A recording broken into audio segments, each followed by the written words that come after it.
Saya Cikgu Momita binti Abdul Morris, selaku Guru Penekanan Kurikulum SK Durian Burung, akan menyampaikan satu info berkenaan dengan PBS kepada semua warga SKDB. Jom. Bismillahirrahmanirrahim. Assalamualaikum warahmatullahi wabarakatuh. Kepada semua warga SK Durian Burung, bersyukur kepada Allah Subhanahu Wa Taala kerana dengan izinnya kita dapat berjumpa untuk satu sesi perkongsian ilmu berkenaan dengan PBS. Jadi marilah sama-sama kita ikuti apakah itu PBS. Jadi untuk makluman semua, PBS adalah singkatan daripada perkataan pentaksiran berasaskan sekolah. Jadi sepanjang murid-murid mengikuti persekolahan untuk sesi 2026, murid-murid akan mengikuti pentaksiran berdasarkan komponen masing-masing. Okey, kita pergi kepada komponen yang pertama, iaitu yang paling besar sekali lah, iaitu pentaksiran bilik darjah ataupun ringkasnya adalah PBD. Jadi PBD ni adalah dilaksanakan secara berterusan kepada semua murid dari tahun 1 hinggalah ke tahun 6. Dia ada dua fasa, iaitu fasa pertengahan tahun dan juga fasa akhir tahun. InsyaAllah pada tahun ini akan dilaksanakan fasa pertengahan tahun ni pada bulan Jun, manakala untuk fasa akhir akan dilaksanakan pada Oktober nanti, insyaAllah. Okey, seterusnya kita pergi kepada pentaksiran yang kedua, iaitu PAJSK. Jadi PAJSK ni adalah singkatan daripada pentaksiran aktiviti jasmani, sukan dan co-curriculum. PAJSK adalah untuk murid tahun 4, 5 dan 6 sahaja. Ini banyak melibatkan aktiviti co-curriculum yang diuruskan oleh guru penekanan co-curriculum lah.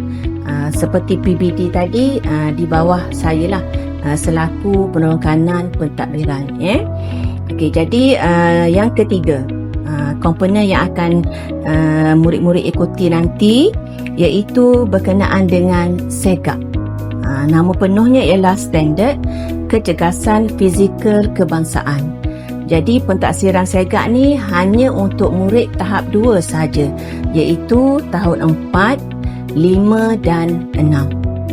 Pentaksiran dia juga berlaku 2 kali setahun, iaitu fasa pertama untuk sesi 2026 ialah pada bulan April nanti, dan untuk fasa yang kedua adalah pada bulan September nanti. Okey, seterusnya untuk BMI.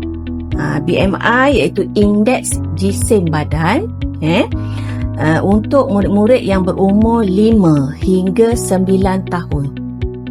Termasuk prasekolah lah. Untuk 5 tahun ni termasuk prasekolah, dan juga murid tahun 1, tahun 2 dan juga tahun 3. Jadi BMI pun sama, dilaksanakan sama seperti SEGAP, dilaksanakan 2 kali setahun, iaitu pada bulan April fasa pertama dan juga pada bulan September untuk fasa yang kedua. Okey, akhir sekali iaitu pentaksiran psikometrik. Ini berkaitan dengan guru bimbingan dan kaunseling lah, diuruskan oleh guru bimbingan ataupun singkatannya ialah PPSI. Jadi siapa yang terlibat dengan PPSI iaitu murid-murid tahun 4, 5 dan 6. Untuk psikometrik ni dilaksanakan hanya sekali sahaja setahun. Jadi tuan-tuan dan puan-puan, para ibu bapa semua dah tahu, murid hadir ke sekolah, selain daripada belajar, mereka akan dinilai berdasarkan kepada komponen-komponen yang saya sebutkan tadilah. Jadi besarlah harapan pihak sekolah, termasuk diri saya sendiri, supaya murid-murid sentiasa hadir ke sekolah. Apabila murid tidak hadir, jadi begitu sukarlah untuk pihak sekolah membuat tafsiran untuk menilai berdasarkan komponen-komponen yang saya sebutkan tadilah. Jadi marilah sama-sama kita berganding bahu dalam satu pasukan, dalam satu warga SKDP untuk sama-sama menjayakan program ini, pentaksiran ini demi kecemerlangan SKDP. Sekian saja daripada saya. Terima kasih.